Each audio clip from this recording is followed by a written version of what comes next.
बिहार के चुनावी महादंगल का नतीजा सामने आ गया है। बिहार में काबा का जवाब है कि बिहार में एनडीए बा। नीतीश कुमार और नरेंद्र मोदी की जोड़ी पर बिहार की जनता का भरोसा बा। एनडीए की बम्पर जीत और महागठबंधन की करारी हार हुई है। चुनावी नतीजे बता रहे हैं कि नीतीश और मोदी की जोड़ी हिट और फिट रही।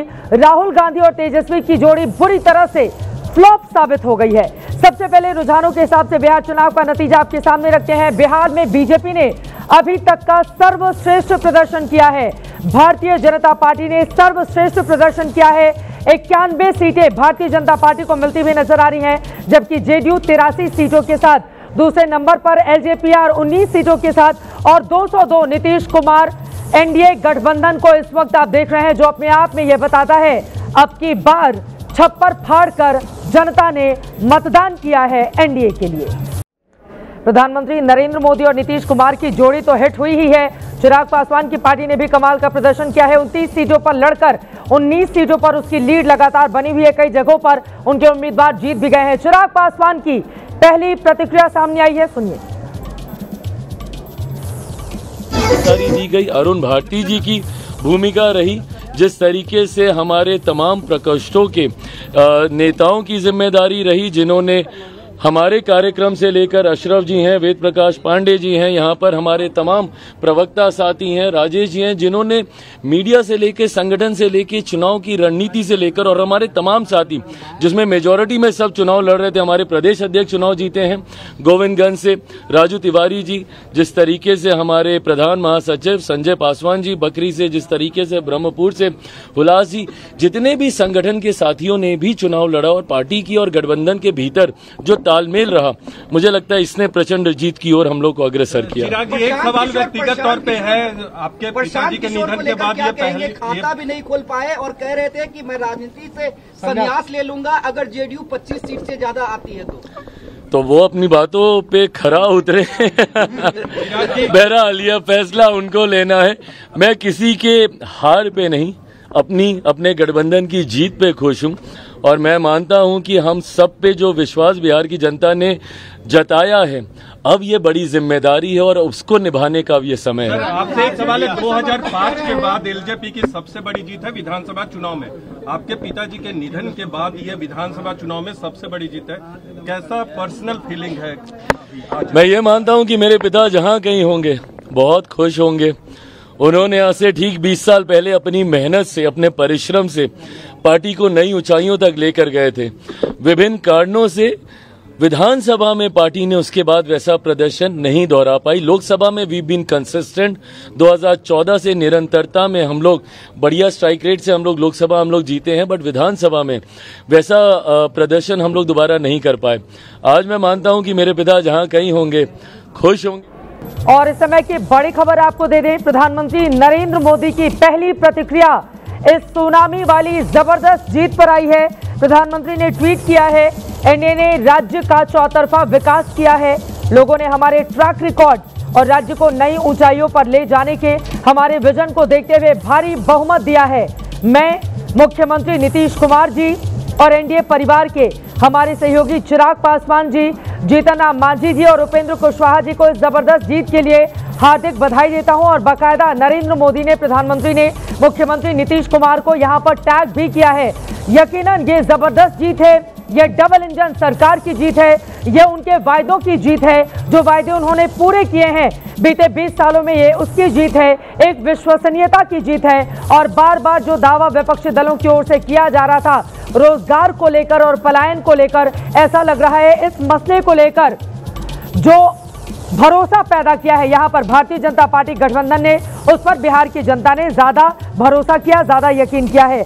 और इसी पर चर्चा करने के लिए, चूंकि एक तरफ कांग्रेस पार्टी का सुपड़ा साफ हो गया है, तो वहीं तेजस्वी यादव के खाते में भी बहुत ज्यादा कुछ करने के लिए आए नहीं है। पिछली बार के मुकाबले इस बार का बेहद बुरा प्रदर्शन।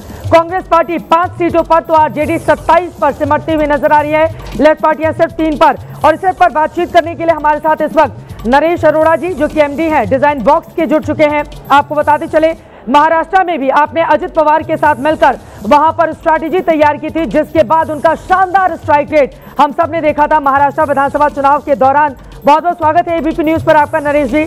और मेरी और मैं चाहूंगी पहली प्रतिक्रिया सबसे पहले आप दें। ये जो सुनामी एनडीए की, वो भी तब जब 20 सालों से तकरीबन मुख्यमंत्री नीतीश कुमार ही हैं। 3 बड़े फैक्टर आपको क्या समझ में आ रहे हैं एक रणनीतिकार के तौर पर?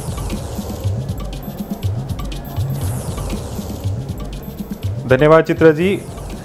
जो मुझे बाहर से देखने में लग रहा है, क्योंकि मैं इस चुनाव में किसी भी तरह से इन्वॉल्व नहीं था, कि ये चुनाव विश्वसनीयता का चुनाव था। क्योंकि 20 साल के बाद भी अगर एक मुख्यमंत्री आपको इतनी सीटें उनके नाम पे लेके आ रहे हैं, जिनके बारे में हर तरह की आशंका, अटकलें लगाई जा रही थी, उनकी सेहत को लेकर, उनकी कारगुजारी को लेकर, उनकी राजनीतिक निर्णयों को लेकर, पर अगर आज भी वो सब चीज़ें उनको वो साइड पे करके वो इतना बड़ा बहुमत लेके आ रहे हैं, तो ये मेरे को लगता है कि कहीं ना कहीं विश्वसनीयता की बात है। क्योंकि चुनावों के अंदर मैंने पहले भी कहा है, सुबह भी मैं एक जगह बोल रहा था कि एक राजनीतिक जो राजनीति में जो लोग काम करते हैं, जिनको राजनीतिक बोलते हैं हम लोग, उनके अंदर विश्वसनीयता की बहुत बड़ी एक चैलेंज रहता है। लोगों को उनके ऊपर कितना विश्वास हो, कितना विश्वास नहीं हो, इसके ऊपर बात रहती है। और अगर आज वो जो स्कीमें उन्होंने लगाई, या उनकी स्कीम से उनको सब लोग बोलते हैं कि वो 10,000 की स्कीम की वजह से उनको वोट मिला है, तो दूसरी तरफ कांग्रेस पार्टी ने भी, मुझे मालूम है कि बहुत बड़ी बड़ी वादे किए थे, बट एक आदमी की विश्वसनीयता के सामने मेरे को लगता है कि ये वोट पड़ा है। और तकरीबन 10 से ज्यादा विधानसभा चुनाव को आपने बाकायदा उसके लिए रणनीति तैयार की। अब मेरा ये सवाल है, कांग्रेस पार्टी का इतना बुरा हाल क्यों हो गया? SIR का मुद्दा, जिसको लेकर राहुल गांधी ने इतने लंबे चौड़े कैंपेन छेड़े, बीजेपी के ऊपर वोट चोरी का आरोप लगाया, उसके बावजूद बिहार की जनता ने बिल्कुल किनारे कर दिया है कांग्रेस पार्टी को। आपने कांग्रेस पार्टी के लिए भी कैंपेन कर रखा है, इसलिए ये सवाल और इसका जवाब बेहद महत्वपूर्ण होगा आपसे जानना।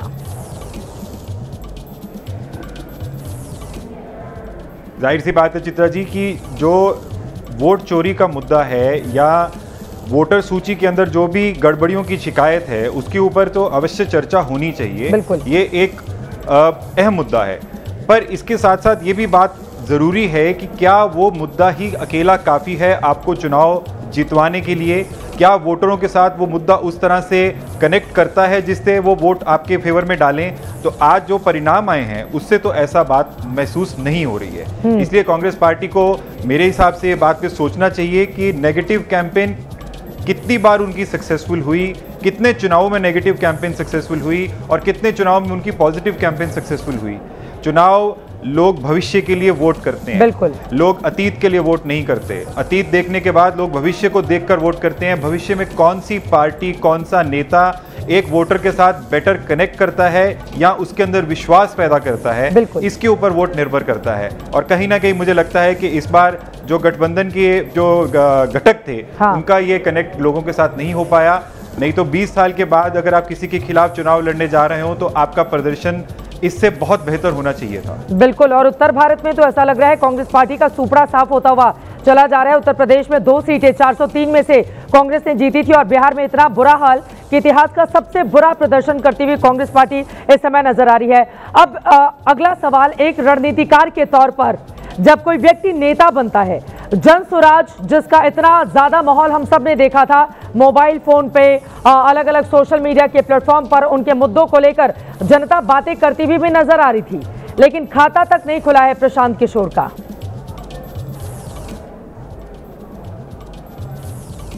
देखिए चित्रा जी, मैं क्योंकि ये काम खुद करता हूँ, कर चुका हूँ, तो मैं ये ज़रूर कहना चाहूँगा कि उन्होंने बहुत मेहनत की है और इसके ऊपर किसी को कोई संशय नहीं रखना चाहिए। ये बहुत एक थैंकलेस जॉब रहता है कि आप 2 साल 3 साल लोगों के बीच में जाकर दिन रात चलें, मेहनत करें और लोगों से वोट पाने के लिए कोशिश करें। हाँ, हिंदुस्तान का इतिहास है कि, और खासकर बिहार जैसा सचेत राज्य जिसके अंदर माना जाता है कि लोग बहुत राजनीतिक तौर से सचेत रहते हैं, उसमें हो सकता है कि पहली बार में लोगों को मौका देने में दिक्कत रही हो, बट जिन मुद्दों को उन्होंने उठाया, जिन मुद्दों पे उन्होंने बात की, हम सब लोग, आप भी और हम भी, दूर बैठे जो बिहार के वासी नहीं है, उन मुद्दों के ऊपर जरूर चर्चा चाहेंगे, उन मुद्दों के ऊपर जरूर बहस चाहेंगे और चाहेंगे कि लोग उन मुद्दों पे भी वोट करें। हो सकता है कि लोग उनको थोड़ा समय और देना चाहते हो, और मुझे उनकी मेहनत के ऊपर बिल्कुल मैं चाहूँगा कि उसके ऊपर सबको ये देखना चाहिए कि कितनी मेहनत उन्होंने की है और उस मेहनत का फल उनको जरूर मिलेगा, अगर इस बार नहीं तो आगे, अगर वो कंटिन्यूस करते हैं। मतलब ये आप कह सकते हैं कि नीतीश कुमार जब तक हैं तब तक बाकी पार्टियों के लिए ज्यादा कुछ करने के लिए नहीं है वहां पर, क्योंकि नीतीश कुमार के कामकाज पर महिला वोटरों ने जो उनके खाते में 10,000 रुपए गए हैं उस पर ज्यादा भरोसा किया है। यही हमने देखा था लाडकी बहना योजना के जरिए महाराष्ट्र में, झारखंड में जिस समय महागठबंधन की सरकार जीती थी जेएमएम झारखंड मुक्ति मोर्चा के नेतृत्व में। क्या ये महिला वोटर्स एक बहुत बड़ा फैक्टर बन गई हैं और खासतौर से जिनकी सत्ता है उनके लिए पैसे देना आसान हो जाता है चुनाव के ठीक पहले, और उसके बाद बम बम देखिए महिलाओं का वोट एक तरफा पड़ रहा है उन पार्टियों को। चित्रा जी देखिए, इसमें आपके दो सवाल हैं। पहला सवाल है कि नीतीश कुमार जी के होने पे कोई और पार्टी को सरकार नहीं बन सकती, सत्ता नहीं मिल सकती। इस प्रश्न का उत्तर मैं ये दूंगा कि मैं इसको ऐसा देखता हूं कि आज जो बिहार में राजनीतिक समीकरण निकल के आए हैं इन चुनावों के परिणामों के बाद, उसमें मैं देखता हूं कि ऑपोजिशन की स्पेस और बड़ी हुई है। जो आदमी, जो पार्टी मेहनत करके उस स्पेस को ऑक्यूपाई करेगा, क्योंकि हमारे देश की जो डेमोक्रेसी है, जो प्रजातंत्र है, उसकी खूबसूरती है कि दोनों पक्ष की स्पेस रहती है, ऑपोजिशन की भी और सत्ता पक्ष की भी। तो जो आदमी उसको स्पेस को ऑक्यूपाई करेगा उसको जरूर कभी ना कभी चांस मिलेगा।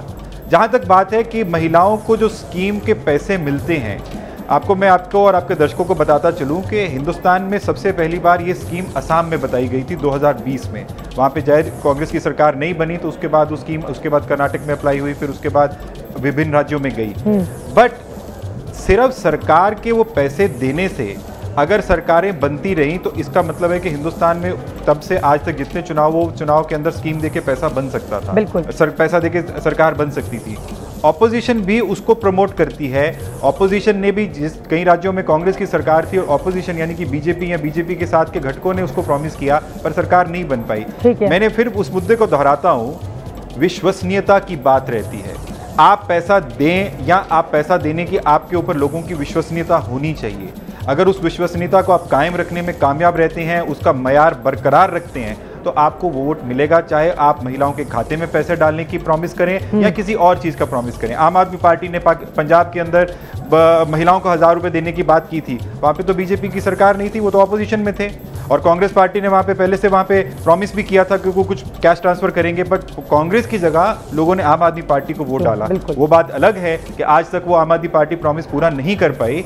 बट मैं आपको फिर ये दोहराना चाहता हूँ, लीडर की क्रेडिबिलिटी, ऑपोजिशन को लीडर्स की विश्वसनीयता पे काम करने की कोशिश करनी चाहिए। जो मैं अपने एक्सपीरियंस से बता सकता हूँ कि इसका प्रायोरिटी लोगों की, पॉलिटिशियंस की सबसे कम रहती है और जनता की अपेक्षा सबसे मुझे ऐसा क्यों लग रहा है नरेश अरोड़ा जी कि आप सीधे यहाँ से कांग्रेस पार्टी के सबसे बड़े नेता राहुल गांधी को समझाने की कोशिश कर रहे हैं।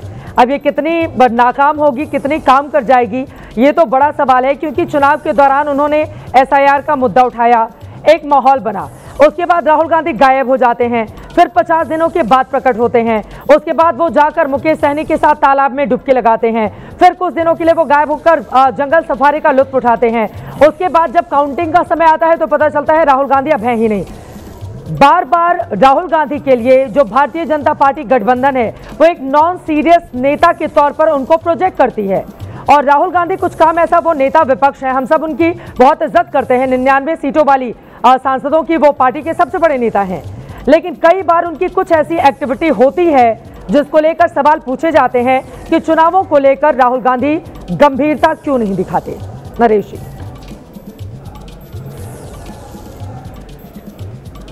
चित्ता जी, मैं इस बात पे टिप्पणी नहीं कर सकता, ना मैं किसी को यहाँ पे सलाह देने के लिए हूँ। आपने प्रश्न पूछा, मैं उसका उत्तर देने की कोशिश कर रहा हूँ। विपक्ष का काम है, चाहे वो भारतीय जनता पार्टी कांग्रेस के लिए या कांग्रेस भारतीय जनता पार्टी या उनके घटकों के लिए आपस में टीका टिप्पणी और बात बताने की कोशिश करते हैं, दूसरों के बारे में जो कमियां पेशियां रहती हैं उनको उभारने की कोशिश करते हैं। पर मुद्दा ये है कि कांग्रेस पार्टी हो या ऑपोजिशन के और भी घटक हो, कांग्रेस पार्टी यहाँ पे मेन विपक्षी दल नहीं थी। मेन विपक्षी दल यहाँ पे राष्ट्रीय जनता दल थी। आज राष्ट्रीय जनता दल की सिचुएशन क्या है, वो नंबर देख के शायद उनको भी खुद को विश्वास नहीं हो रहा होगा। ओनस उन पर था कि वो उस लीडरशिप को आगे लेकर चले, स्टेट लीडरशिप उनके आगे लेकर चले। राहुल गांधी तो सेंट्रल लीडर है, ऑपोजिशन लीडर है, उनके ऊपर जिम्मेदारी नहीं थी। यस, वो पार्टी के वरिष्ठ नेता हैं, पूर्व अध्यक्ष रह चुके हैं, तो उनकी जिम्मेदारी उस मुताबिक बनती है। पर at the end of the day एक राज्य के अंदर जो अलायंस पार्टनर लीड कर रहा है, जो मुख्यमंत्री चेहरे का दावेदार है, उसकी जिम्मेदारी मेरे हिसाब से ज़्यादा बनती है। बट यस, जो बात आपने एक लास्ट में बोली कि सीरियसनेस और नॉन सीरियसनेस, ये बात से मैं थोड़ा सा सहमत हूँ कि जनता अब ये देखती है कि आप कितने कंसिस्टेंटली परिश्रम कर रहे हैं, कितना आप जनता के बीच में लगातार रहते हैं अपने पर्सनल सैक्रिफाइसेस को करके। आज की डेट के अंदर हमारा पर्सनल सैक्रिफाइस एक पब्लिक लाइफ के आदमी के लिए जंगल में जाकर तपस्या करना नहीं है। आप अपने पर्सनल लाइफ में से क्या चीज़ें कट करके पब्लिक लाइफ में रहते हैं, पब्लिक ये सब देखती है। सोशल मीडिया के दौर में हर वोटर आपके घर में घुसा है, आपके घर में भी क्या होता है बनता है, राजनीतिक लोग दिखाते हैं और दिखाने की कोशिश करते हैं और वोटर को लगता है कि हमारा उनमें एक्सेस है। उस एक्सेस के दौर में अगर आप कि किसी तरह से भी नॉन सीरियसनेस डिस्प्ले होती है तो उसका कहीं ना कहीं नेगेटिव इम्पैक्ट जरूर आता है। ठीक है, बहुत धन्यवाद आपका नरेश अरोड़ा जी एबीपी न्यूज से जुड़ने के लिए और आज के इस महत्वपूर्ण दिन इस चर्चा का हिस्सा बनने के लिए। यकीनन जो रणनीतिकार होते हैं वो रणनीति तैयार करते हैं ताकि अपने नेताओं को जीत दिलाई जा सके, लेकिन यहाँ पर राहुल गांधी की रणनीति जिन भी लोगों की ओर से तैयार की जा रही है वो पूरी तरह से फेल होते हुए नजर आ रहे हैं। और यहाँ पर हम आपके सामने रख रहे हैं आंकड़ा एनडीए 202, यानी 2010 में 206 वाला जो प्रदर्शन था, एनडीए उसी को दोहराता हुआ या उसके करीब पहुंचता हुआ दिखाई दे रहा है। महागठबंधन 35 के साथ बहुत बुरी हार इसको कही जाएगी, यानी कि 20 सालों से जो शासन में है उस व्यक्ति के खिलाफ आप कोई काम नहीं कर पाए और ये अपने आप में एक बहुत बड़े चिंता का विषय और सबब भी विरोधी दलों के लिए बनना चाहिए। इसी पर चर्चा करने के लिए खास मेहमान हमारे साथ जुड़े हुए हैं गौरव भाटिया जी, राष्ट्रीय प्रवक्ता भारतीय जनता पार्टी के जुड़ चुके हैं। अभिषेक झा जी आप प्रवक्ता जेडीयू के हमारे साथ हैं। साधना भारती जी प्रवक्ता कांग्रेस पार्टी के जुड़ चुकी हैं। प्रोफेसर सुबोध मेहता जी प्रवक्ता आरजेडी के हैं। धीरेन्द्र कुमार मुन्ना जी प्रवक्ता एलजेपीआर के हैं। सभी का बहुत बहुत स्वागत है। गौरव भाटिया जी, आपसे शुरुआत करते हुए बहुत बहुत बधाई आपको। और आज आपने एक ट्वीट किया था जिसको लेकर न्यूज चैनल में बहुत ब्रेकिंग न्यूज भी बनी है 14 नवंबर बाल दिवस को लेकर, लेकिन आपकी जीत हुई, कांग्रेस पार्टी की ये बुरी हार है, आरजेडी की बुरी हार है। 3 बड़े फैक्टर क्या नजर आते हैं गौरव भाटिया जी? ये जो गौरव और जो सम्मान मिला है आज एनडीए को बिहार की जनता की ओर से, 3 बड़े मुद्दे क्या रहे इसके पीछे? चित्रा जी, सबसे पहले तो धन्यवाद और आपके चैनल के माध्यम से बिहार की जनता को कोटि कोटि नमन। जिस तरह की ऐतिहासिक जीत हुई है ये बड़ी प्रमुखता से एक बात सिद्ध करती है कि आदरणीय प्रधानमंत्री श्री नरेंद्र मोदी जी के नेतृत्व में पूरे भारत को और हर बिहार वासी को पूरी आस्था है। नीतीश कुमार जी का जो सुशासन है उस पर भी आस्था है। और आपने मुझसे 3 कारण पूछे, तो पहले मैं 2 सकारात्मक बात करूंगा और उसके बाद एक बात वो करूंगा जो विपक्ष का रवैया रहा है। सबसे पहले जंगल राज को हटा के विकास की राजनीति करना, जिसमें MY हमारा महिला सशक्तिकरण, युवा सशक्तिकरण, दूसरी तरफ उनका MY जो केवल सांप्रदायिक और तुष्टीकरण की राजनीति, जिसमें मुस्लिम और यादव। तो आज बिहार की जनता ने बता दिया है कि सकारात्मक राजनीति की जीत होगी। दूसरी बात, 8 बजे जब काउंटिंग स्टार्ट हुई चित्रा जी, तो कांग्रेस के वरिष्ठ नेता और प्रवक्ता कह रहे थे हमें ये पता है कि जीत हमारी होगी, आश्वस्त है हम लोग। लेकिन 10:30 बजे पवन खेड़ा ने बाइट दिया कि SIR और निर्वाचन आयोग की वजह से ये हो रहा है, धांधलेबाजी हो रही है। तो जनता ने बता दिया है कि अगर आप संवैधानिक ढांचे पे प्रहार करोगे तो वो भी आपको सबक सिखाएंगे। अपनी लकीर को लंबा करना सीखो, दूसरे की लकीर को मिटाने का प्रयास मत करो। महिला सशक्तिकरण, युवा सशक्तिकरण, किसानों के लिए, मजदूरों के लिए, गरीबों के लिए, सबका साथ, सबका विकास, सबका विश्वास, सबका प्रयास, यही मूल मंत्र है मोदी जी का। ये कामयाब हुआ। अब एक बात और कर लेते हैं, आज बाल दिवस है, आपने बिल्कुल सही कहा। 95 हार, बार बार तोहफा दिया राहुल गांधी ने कांग्रेस पार्टी को। किसी में इतनी क्षमता नहीं, इतनी रीढ़ की हड्डी नहीं कि कह दे कि राहुल गांधी में नेतृत्व क्षमता नहीं है, बल्कि ठीकरा कहीं और फोड़ते हैं। तो इसलिए मैं इतना ही कहूंगा, आज बिहार की जनता और देश की जनता कह रही है, नेहरू जी कह गए इंदिरा से, नेहरू जी कह गए इंदिरा से, ऐसा नाती आएगा, कैंपेनिंग करेगा कांग्रेस की, भाजपा को जितवाएगा। और एक बात और कहूंगा, मोदी जी को गाली देना आसान है, दे सकता है विपक्ष, लेकिन उनके जैसा बनना बहुत मुश्किल है, असंभव है। और यही बात विपक्ष समझ नहीं पा रहा। साधना भारती जी, क्या विपक्षी दलों को समझ में नहीं आ रहा है? आप लोगों की जिन लोगों से प्रतिस्पर्धा है, नरेंद्र मोदी, अमित शाह, नीतीश कुमार, भारतीय जनता पार्टी, जेडीयू, 24 घंटे सातों दिन काम करने वाले ये लोग हैं। न दिन देखते हैं न रात देखते हैं। जब चुनाव आता है तो पूरी ताकत से चुनावी मैदान में उतर जाते हैं। जबकि बार बार राहुल गांधी जी को लेकर सवाल पूछे जा रहे हैं कि चुनाव में एसआईआर के मुद्दे को उठाने के बाद 50 दिन वो गायब रहे। उसके बाद बिहार में अपनी ताकत झोंकने के बजाय वो मध्य प्रदेश में जंगल सफारी का लुत्फ उठा रहे थे।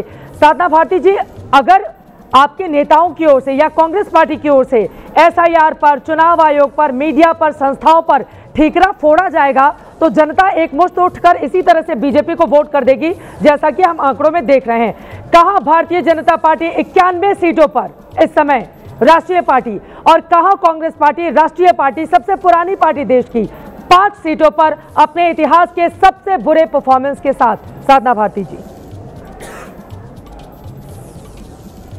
जी, आदरणीय चित्रा जी, देखिए मुझे लगता है निराश होने वाला तो आंकड़ा बिल्कुल है, और मुझे लगता है कांग्रेस पार्टी को और जो हमारा महागठबंधन है, हमें लगता है हमें आत्मावलोकन, आत्मचिंतन की बेहद आवश्यकता है। हम उसको बिल्कुल करेंगे क्योंकि चुनावी नतीजे आ चुके हैं और हमारे जो अपेक्षा थी उसके अनुरूप नहीं, बिल्कुल प्रतिकूल, उसके अनुकूल नहीं, बिल्कुल प्रतिकूल आंकड़े हमारे समक्ष हैं। बिल्कुल ठीक बात है। आपने ये कहा, थोड़ा सा मैं अपनी बात जरूर पूरी रखना चाहूंगी, आप उसके बीच में जरूर अपने सवाल पूछे। अभी आपने राहुल गांधी जी को लेकर प्रश्न उठाया। देखिए, राहुल गांधी जी वो नेता हैं जिन्होंने, मुझे लगता है, आजादी से आज तक के इतिहास में सबसे बड़ी हजारों किलोमीटर की जनसंपर्क करते हुए एक यात्रा निकाली, और उन्होंने सामाजिक न्याय के मुद्दे को उतनी मुखरता से उठाया जितना आज तक किसी नेता ने नहीं उठाया। और उसका परिणाम भी निकला कि जो भाजपा सरकार ये कहती रही कि हम जातिगत जनगणना नहीं कराएंगे, जबकि इनका वादा रहा 2019 लोकसभा चुनाव से पूर्व, और उसके बाद एफिडेविट देकर मना किया, उसके बाद मानना पड़ा मोदी सरकार को और जातिगत जनगणना की घोषणा भी करनी पड़ी। तो ये असर है आदरणीय राहुल गांधी जी की मुखरता और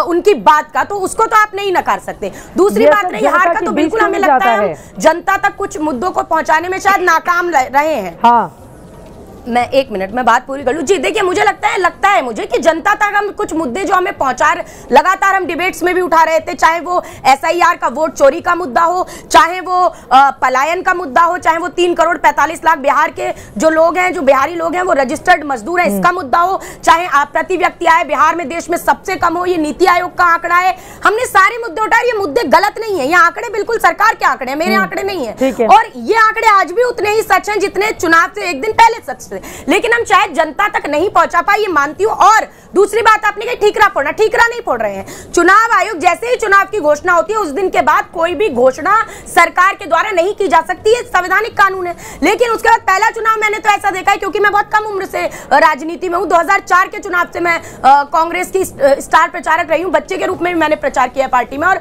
आध्यात्मिक रूप से एक छोटी सी उम्र से जुड़ी रही हूं। मैंने बहुत चुनाव देखे और मैंने देखा कभी ऐसा नहीं हुआ। पहला चुनाव देखा भाई कि 10,000 रुपए डल रहे हैं, चुनाव की घोषणा गई उसके बाद भी तो रिश्वत नहीं थी, तो ये क्या थी। दूसरी बात ये कि जब तक निष्पक्ष कानून नहीं बनेगा चुनाव आयुक्त और आयुक्तों के चयन का, मुझे लगता है तब तक चुनाव आयोग कहा जाए तो ज्यादा अच्छा है। ये गोदी मीडिया सुनी थी, गोदी चीफ चुनाव आयुक्त है, मैं खुलकर कह रही हूँ, व्यक्तिगत विचार है मेरा। और मैं ये कहूंगी कि आपके चैनल पर लगातार मैं सुन रही थी, आपकी तरफ से बात आ रही थी, चित्रा जी, फर्श पर पटक दिया है बिहार की जनता ने, और गोदी मीडिया और चुनाव आयोग के लोगों, अरे आप लोग पटका नहीं होगा, पटक दिया है बुरी तरीके से, साफ कर दिया है। जो 5 लोग कांग्रेस पार्टी के जीते हुए नजर आ रहे हैं, उनका व्यक्तिगत अपना वहां पर मजबूत है। बताइए, राजनीति में अर्श और फर्श चलता रहता है। अरे नहीं, अगर आप लोग इस तरह से निशाना साधेंगे संस्थाओं पर निशाना, अटल बिहारी वाजपेयी जी संस्थाओं को निशाने पर नहीं लेते थे, संस्थाओं को निशाने पर नहीं लेते थे।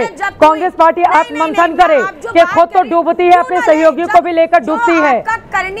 हाँ, बिल्कुल गलत, जो आप गलत कह रही है जनता उसको सही मान लेती है। आप बीजेपी पर इतना निशाना साध रहे, 91 सीटों के साथ नंबर 1 आ गई। आप देखिए वहां पर 43 सीटों के साथ जहां पहुंच गई। एक बार गौरव भाटिया जी जवाब देंगे आपकी बातों पर। ठीक है मैडम, गोदी मीडिया के चश्मे से बाहर निकलिए। आज ही बहस का दिन है, आप लोगों को आईना दिखाने का दिन है। गौरव भाटिया जी, गोदी मीडिया नहीं, गोदी चुनाव आयुक्त भी कह रही हूँ। अरे ठीक है मैडम, हाँ ठीक है। देखिए चित्रा जी ऐसा है, मैंने बड़ी गलत कह रहे हैं, मैं आपसे बहस नहीं करूं। मैंने अटल जी का जो उदाहरण दिया कि 3 चुनाव लड़े आज जी। चलिए अब शांत कराएंगे तो मैं आपकी बात कह पाऊंगा। देखिए, अपनी छोटी बहन को मैंने बहुत ध्यान से सुना। लोकतंत्र की जीत हुई है और मुझे उम्मीद थी कि कांग्रेस की मेरी बहन पहले बधाई देंगी, लेकिन उन्होंने उचित नहीं समझा वो बधाई दे। Election commission of India Gyanesh Kumar ji के नाम पे आपत्तिजनक बयान देके पवन खेड़ा ने का चुनाव उन्होंने जिताया है। ये क्यों भूल गए? सर्वोच्च न्यायालय ने एसआईआर पे रोक नहीं लगाई है। क्या सर्वोच्च न्यायालय में इनकी आस्था नहीं है? वो जो संविधान राहुल गांधी हाथ में पकड़ते हैं उसे पढ़ें। और आप लोगों को गोदी मीडिया कहती है। मैं पूछना चाहता हूं, अभी राहुल गांधी कुछ समय पहले प्रेस वार्ता करके कह रहे थे हरियाणा में एग्जिट पोल में कांग्रेस पार्टी आगे थी, तब मीडिया गोदी था या नहीं था? जब तेलंगाना जीते, जब जीते कर्नाटका, जब जीते हिमाचल प्रदेश, तब निर्वाचन आयोग गोदी था या नहीं था? राहुल गांधी, सोनिया गांधी अपनी सीट पे जीतती है, क्यों नहीं इस्तीफा देती? तब ये प्रश्न उठाए तो अच्छा लगेगा। और मैं एक बात पुनः कहूंगा, मुझे नहीं लगता कि इनको आज भी सबक मिला है, सीख मिली है। आत्मचिंतन करेंगे, ठीक है, क्योंकि जो राहुल गांधी कह देते हैं आंख बंद करके ये उसके पीछे चल देते हैं। जब भी हम नकारात्मक चुनाव प्रचार करते हैं उसका सबसे ज्यादा असर खुद पर होता है और वो कांग्रेस पार्टी के आंकड़ों में साफ साफ नजर आ रहा है। मैं आपके पास आऊंगी, मैं जवाब देना बड़ी खबर आ रही है, इस वक्त एक बड़ी खबर आ रही है, सीधे उसका रुख करेंगे। राघोपुर से तेजस्वी यादव पर बड़ी खबर है। राघोपुर से तेजस्वी यादव की जीत अब लगभग तय हो चली है। 13,880 वोटों से वो आगे चल रहे हैं। 29 राउंड की गिनती पूरी हो चुकी है और अब सिर्फ एक राउंड की गिनती बाकी है। आपको बताते चले, बीच में कई बार ऐसे मौके आए जब तेजस्वी यादव को लेकर यह कहा जा रहा था कि तेजस्वी चुनाव हार सकते हैं, लेकिन फिलहाल राघोपुर से अब जब 29 राउंड की गिनती पूरी हो चुकी है, सिर्फ एक राउंड की गिनती बाकी है, तो फिर तेजस्वी यादव का जीतना वहां से तय माना जा रहा है। प्रोफेसर सुबोध मेहता जेडी के प्रवक्ता हमारे साथ हैं, उसके बाद मैं फौरन आपके पास आ रही हूँ अभिषेक झा जी। अब सुबोध मेहता जी, इतना कैंपेनिंग किया आप लोगों ने, 3.25 करोड़ परिवार को नौकरी देने का हवाई दावा कर दिया और देखिए वो मतलब आसमान से गिरे खजूर पर लटके, वही हाल हो गया आप लोगों का। चित्रा जी, देखिए, जहां तक मेरा इन्फॉर्मेशन है, राघोपुर से तेजस्वी प्रसाद यादव जी 14,000 से चुनाव जीत चुके हैं। ठीक है, ठीक है। और हाँ, अब जो आपने क्वेश्चन पूछा है कि ये जो फैमिली की जो बात है और हर घर में नौकरी की जो बात है, देखिए अब इलेक्शन का जो फाइनल ट्रेंड्स है, ये अगर जीत में ये तब्दील होती है तो बहुत सारे इंट्रोस्पेक्शन होंगे, इस पे पॉजिटिव भी होंगे, नेगेटिव भी होंगे। अगर आप पर्टिकुलरली अगर हमसे पूछिएगा कि क्या ये पॉलिसी सही था या गलत था जो तेजस्वी प्रसाद यादव जी ने कहा था, तो आप देखिए ये पॉलिसी एकदम सही था, हम लोगों को मानना है। और आप भी जानती ही होंगी कि पूरे वर्ल्ड में अगर वर्ल्ड एवरेज अगर लीजिएगा टोटल पॉपुलेशन किसी भी देश का, तो लगभग 11% पॉपुलेशन जो है वो सरकारी नौकरी में वर्ल्ड में होता है। यहाँ तक कि अमेरिका में भी 15% पॉपुलेशन सरकारी नौकरी में होता है। इसके प्रोविजन हमने बनाए थे। खैर, जनता जो है लग रही है कि एनडीए की तरफ जा रही है, तो उनको जो है जनता का जो भी हमारे ऊपर जो भी आशीर्वाद बना, तो उसके लिए हम धन्यवाद देते हैं जनता को। जंगल राज का डर दिखाने में कामयाब रहे ये लोग। नहीं, जनता के माध्यम से हम जो है एनडीए को भी देते हैं। जनता ने अगर ऐसा मैंडेट दिया है, पहली बात। दूसरी बात यह है, अब ये जो कह रही थी अपीजमेंट पॉलिसी के ऊपर, अभी भाटिया साहब कह रहे थे या फिर एक कोई और थे, वो कह रहे थे कि 10 दिन पहले ही अगर इलेक्शन के अगर आप 10,000 रुपया देते हैं और 20 साल तक आपने दिया नहीं है, और 65% परिवार बिहार में ऐसे थे जो 10,000 रुपया पर मंथ नहीं कमाते हैं, परिवार की मैं बात कर रहा हूँ, तो वहाँ पे 10,000 जो है, ये अगर आप अपीजमेंट बोलूं, वेलफेयर बोलूं, जो भी इनको बोलना है बोल दें, कहीं ना कहीं। झारखंड मुक्ति मोर्चा ने किया था झारखंड में, उसको नीतीश जी यहाँ कर रहे हैं, महाराष्ट्र में हुआ था, मध्य प्रदेश में हम सब ने देखा था, तो वो तो तमाम राज्य सरकारों की ओर से किया जा रहा है। ऐसे 10,000 रुपए या महिलाओं को रुपए देने को लेकर, 10,000 नहीं, महिलाओं को हर महीने रुपए देकर अशोक गहलोत ने भी वादा किया था, राजस्थान में नहीं चल पाया। चित्रा जी, हम 10,000 की बात नहीं कर रहे हैं, आप समझिए, हमने तो जाति गणना में 2 लाख जो है देने का वादा किया था लगभग 1 करोड़ परिवार को। हाँ। और 2 लाख हम न देके 10,000 पे ही हम उनको सिमटा दिया। इस बात को मैं कह रहा हूँ कि वो भी अगर हम दे दिए होते, 2023 का जनता ने उनकी बातों पर ज्यादा भरोसा जता दिया है ना, यही तो बात है। अभिषेक झा जी, आपके पास आते हुए, अभिषेक झा जी, हाँ मैं आ रही हूँ आपके पास। जेडीयू 83 पर पिछली बार के मुकाबले शानदार जानदार प्रदर्शन अभिषेक झा जी आपकी पार्टी जेडीयू की ओर से किया गया और इसी वजह से कार्यक्रम का नाम भी आज हमने महादंगल में धुरंधर रखा है। और 20 सालों से नीतीश कुमार जिस ऑरा के साथ वहां पर मुख्यमंत्री बने हुए हैं वो अपने आप में अभूतपूर्व है। लेकिन अभी भी SIR का मुद्दा हो, वोट चोरी का मुद्दा हो, तमाम दूसरे मुद्दे हों, उस पर RJD और कांग्रेस पार्टी आप लोगों को घेरती हुई नजर आ रही है। इस बार तो हमें लगता है कि विपक्ष के साथियों के पास कोई एक्सक्यूज भी नहीं बचा है, क्योंकि उनको भी अंतर्मन से मालूम चल चुका है कि जनता ने कितना क्लियर और बड़ा मैंडेट नीतीश कुमार जी के नेतृत्व में NDA को दिया है। मोदी जी नीतीश जी की जोड़ी पर मुहर लगाई है और हमें लगता है कि राहुल गांधी जी ने साजिशन बिहार में आकर सिर्फ अपना चेहरा चमकाने के लिए वोटर अधिकार यात्रा की, वोट चोरी का आरोप लगाया, तो बिहार वासियों ने माकूल जवाब देने के लिए जमकर वोट दिया, वोट प्रतिशत को बढ़ाया और बताया कि हमारा वोट हमारे पास सुरक्षित है। कुल मिलाकर आज बहुत बड़ा और ऐतिहासिक दिन है बिहार के लिए और 2010 से भी बड़ा मैंडेट शायद हम हासिल करने जा रहे हैं आज। तो हम बधाई देना चाहते हैं बिहार के मतदाता मालिकों को, NDA के सभी नेताओं कार्यकर्ताओं को, जिन्होंने पूरे जोश उल्लास के साथ इस चुनाव को लड़ा और इतना ऐतिहासिक परिणाम आज हमारे सामने है।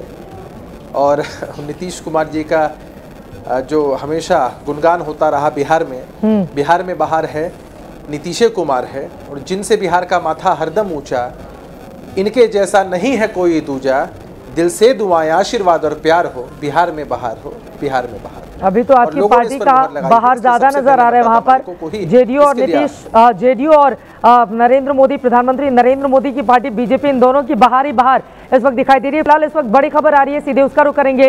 बिहार के रुझानों में मौजूदा मंत्रियों का रिपोर्ट कार्ड सामने आ गया है। बिहार के 29 में से 28 मंत्रियों को लगातार बढ़त बनी हुई है। ये आपको डिप्टी CM की जीत की तस्वीरें दिखा रहे हैं। सम्राट चौधरी तारापुर से जीत गए, लखीसराय से विजय सिन्हा जीत की ओर बढ़ गए हैं, नालंदा से मंत्री श्रवण कुमार 35,000 वोटों से जीते हैं। जरा सोचिए, 1995 से श्रवण कुमार लगातार वहां से जीत रहे हैं और अब एक बार फिर से मंत्री जीत गए हैं। और आपको बताते चले, दरभंगा से संजय सरावगी आगे चल रहे हैं, ये भी तकरीबन जीत के करीब पहुंच चुके हैं। दमदाह से मंत्री लेसी सिंह की बढ़त बरकरार है।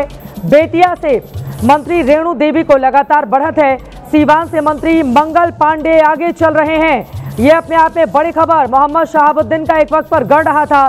सीवान 2020 में ये सीट NDA से छटक गई थी। फिलहाल मंगल पांडे सीवान से आगे चल रहे हैं। गया टाउन से मंत्री प्रेम कुमार की बढ़त बरकरार है। 9वीं बार जीत दर्ज करने जा रहे हैं प्रेम कुमार गया टाउन से। बिहार शरीफ से मंत्री सुनील कुमार आगे हैं। सरायरंजन से विजय कुमार चौधरी आगे हैं।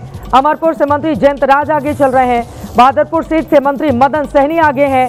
सुरेंद्र मेहता भी जो मंत्री हैं वो भी आगे चल रहे हैं। बछवाड़ा से मंत्री केदार प्रसाद गुप्ता। ये तो अपने आप में अब क्लीन स्वीप बचा क्या, कुछ बताने के लिए है नहीं। जितने मंत्री हैं 29 में से 28 मंत्री ऐसे हैं जो आगे चल रहे हैं। अब एक मंत्री वो भी बता दीजिए जिनका इस समय थोड़ा ठीक नहीं चल रहा है, उनके बारे में भी आपको जानकारी देंगे। धीरेन्द्र कुमार मुन्ना जी, अब आपका हेलीकॉप्टर कमाल कर गया। 29 में से 20 सीटों पर बढ़त बरकरार है और इनमें से कई सीटें तो आप लोग जीत भी चुके हैं अब तक। और धीरेन्द्र कुमार मुन्ना जी की तारीफ करनी होगी। जब हमने एग्जिट पोल में LJPR के कम आंकड़े दिखाए थे, कई बार 4-5 आया, कई बार 8 आया, तो मुन्ना जी लगातार ये बोल रहे थे, चित्रा जी हमारा 20+ रहेगा और हम लोगों ने बहुत मेहनत की है। और आज 20 तो आपको मिलती हुई नजर आ रही है, प्लस माइनस इसमें से 1-2 हो सकता है। धीरेन्द्र कुमार मुन्ना जी। चित्रा जी, सबसे पहले तो आपके चैनल के माध्यम से बिहार के उन 14 करोड़ मतदाता मालिकों को हम बधाई देते हैं। NDA के सभी कार्यकर्ताओं को बधाई देते हैं और साथ में सभी पत्रकार बंधुओं को भी और आपको भी बधाई देता हूं कि लोकतंत्र के इस महापर्व में आप लोगों ने भी अपनी महती भूमिका निभाई है। ये जीत स्ट्रैटेजी नहीं है, ये विश्वास की जीत है। जिस तरह से हम लोगों ने गठबंधन में एक दूसरे के परस्पर विश्वास के साथ बढ़े, आप ही लोगों ने चैनल में कई जगहों पे चैनलों में चला कि जो कम से कमजोर NDA की सीट थी वो हमारी पार्टी को दे दी गई, जहां पर लोगों ने NDA को भरोसा नहीं किया था, उन सीटों में से जीत करके और फिर से नीतीश कुमार जी की और नरेंद्र मोदी जी की झोली में देने का काम आदरणीय चिराग पासवान जी ने किया है। तो इस तरह का परस्पर सहयोग रहा है कि NDA ने शानदार प्रदर्शन किया है। यहाँ के तमाम लोगों ने जो विश्वास 2005 से बनाए रखा है नरेंद्र मोदी जी और NDA की सरकार पर, नीतीश कुमार जी के नेतृत्व पर जी। उसी के ये परिलक्षित होता है ये जीत में। और मैं बता रहा हूं कि ये जिस तरह से कांग्रेस पार्टी और गठबंधन के जो महागठबंधन के राजद के लोग हैं वो पुराने नारे, पुराने नैरेटिव और वही नेतृत्व को लेकर के अब जनता के बीच में अपने मन की बात को डाल करके जन आंदोलन खड़ा करने का प्रयास कर रहे थे, जेनजी का आह्वान कर रहे थे।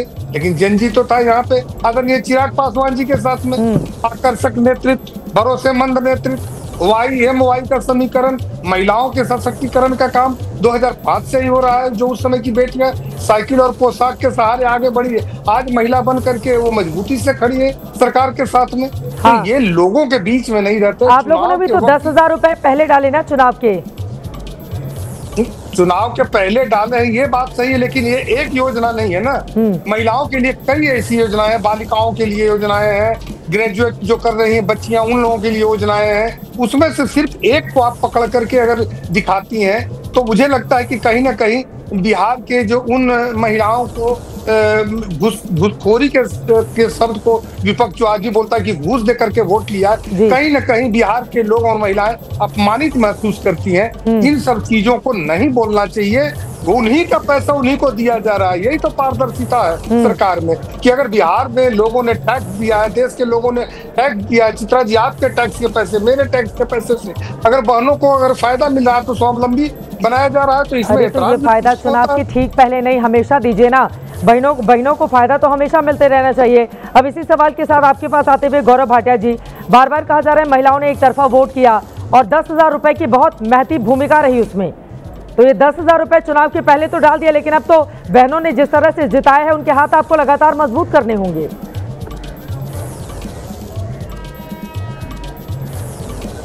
चित्रा जी देखिए, इसमें कोई दो राय नहीं है कि हमारा महिला सशक्तिकरण सुनिश्चित करता है जो सबसे कमजोर वर्ग से हमारी बहन माता आती हैं उनका सशक्तिकरण। और इनका महिला सशक्तिकरण क्या है? लालू प्रसाद यादव के लिए राबड़ी देवी का सशक्तिकरण महिला सशक्तिकरण है, मीसा भारती का सशक्तिकरण महिला सशक्तिकरण है। कांग्रेस पार्टी पे आ जाइए, सोनिया गांधी और प्रियंका गांधी वाड्रा संसद तक पहुंच गई तो महिला सशक्तिकरण हो गया। लेकिन आप जो बात कह रही है चित्रा जी, क्योंकि मैं वरिष्ठ अधिवक्ता भी हूं, मैं आपको बता दूं जी, कानून है, मॉडल कोड ऑफ कॉन्डक्ट है, हमने कानून का पालन किया है। सर्वोच्च न्यायालय के सामने SIR का मुद्दा भी गया। अगर इनको लगता है कि केंद्र की योजना का रुपया नहीं आ सकता बिहार चुनाव के दौरान, इस देश में न्यायालय है कि नहीं है? सर्वोच्च न्यायालय गए थे ना, चले जाते। अब जब जीत हमारी हो गई तब SIR गलत है, तब कहेंगे कि ये रुपया दिया है ये गलत है। तो झारखंड में ये क्या कर रहे थे ये बताइए? हिमाचल में झूठे वादे करना, कर्नाटका में वादे करके पूरे न करना, क्या हम सवाल नहीं पूछेंगे? लेकिन अगर हमारी हार हुई कर्नाटका में, हमने ठीकरा निर्वाचन आयोग पे नहीं फोड़ा, EVM पे नहीं फोड़ा, हमने नतमस्तक होके उस मैंडेट को स्वीकारा और जनता को बताया कि हम और मजबूत होके आएंगे, आत्मचिंतन करेंगे। और ऐसी वैसी हार नहीं है। अगर मैं अपनी बात को पूरा करूं, कांग्रेस पार्टी 17 सीटें थी, अब 4 और 5 सीटों पे आ गई, सिंगल डिजिट पार्टी हो गई। 19 पे मुकेश सैनी जिसको डिप्टी CM का चेहरा बनाया था, उसको एक सीट नहीं मिली। बिल्कुल। और आप देखिए RJD 75 सीटें थी, आज 27 सीटों पे है और हमारा स्ट्राइक रेट 90%, 91% है। क्या ये नहीं बताता कि भारतीय जनता पार्टी और NDA ने कुछ सही किया है, जनता का आशीर्वाद प्राप्त किया है? तो उसकी एक वजह है, और वही वजह मैं समझता हूं कांग्रेस पार्टी और RJD को भी अपना नफरत का चश्मा उतार के देखनी पड़ेगी। साधना भारती जी। जी देखिए, मैं सबसे पहले तो ये कहूंगी, आदरणीय गौरव जी ने कहा एक वरिष्ठ अधिवक्ता है, पूरे सम्मान के साथ आदरणीय गौरव जी आप अधिवक्ता हैं, संविधान तो आपने भी पढ़ा होगा, तो जब आपको पता है अनूप बरनवाल केस के बाद 2023 में जो सुप्रीम कोर्ट का जो जजमेंट आया, उसके बाद जो चुनाव आयोग की आपने एक नई प्रक्रिया के लिए आप कानून बनाकर लाए, तो जो चुनाव आयोग की प्रक्रिया उसमें आपने जो धारा 16 में जो परिवर्तन किया, जिसके तहत चुनाव आयुक्त के खिलाफ हम कोर्ट नहीं जा सकते, क्या इसकी जानकारी नहीं है आपको? बार बार आप कह रहे हैं कोर्ट नहीं जा रहे, कोर्ट नहीं जा रहे। अरे इसीलिए कोर्ट नहीं जा रहे क्योंकि आपने संविधान की धारा 16 में परिवर्तन किया है। पहली बात, महिला सशक्तिकरण की भाई साहब हाथ जोड़ के निवेदन है, मत बात कीजिए। आज आरोप पत्र आपको प्रत्यारोप का दिन नहीं है, मैं नहीं करना चाहती, लेकिन आपसे सीधी बात है, इसी चैनल की बात है, चित्रा जी के शो की बात है, इन्हीं की एक महिला प्रवक्ता से मैंने पूछा था, आज आपसे ही पूछती हूँ, आपसे तो बहुत सवाल पूछे, जवाब आप भी नहीं देते, कि शिवपुरी के अंदर एक महंत जब बलात्कार करता है, बच्ची प्रेग्नेंट होती है, बच्चा तक पैदा हो जाता है, उसके बाद 1 साल बाद भी आरोपी तक गिरफ्तार नहीं होता मंदिर का महंत बलात्कारी, क्योंकि वो पिछड़े की बच्ची है। इसीलिए आपके लिए हिंदू की बेटी नहीं रह जाती वो। तो आपकी प्रवक्ता का जवाब था ऐसे बलात्कार रोज होते हैं। शायद चित्रा जी ने सुना नहीं होगा, नहीं तो मुझे लगता है मुखर होकर जरूर बोलती इस बात को, वो उन्होंने जवाब नहीं दिया। लेकिन मैं पूछती हूँ कि आपके आज तक एक राष्ट्रीय अध्यक्ष महिला का नाम बता दीजिए।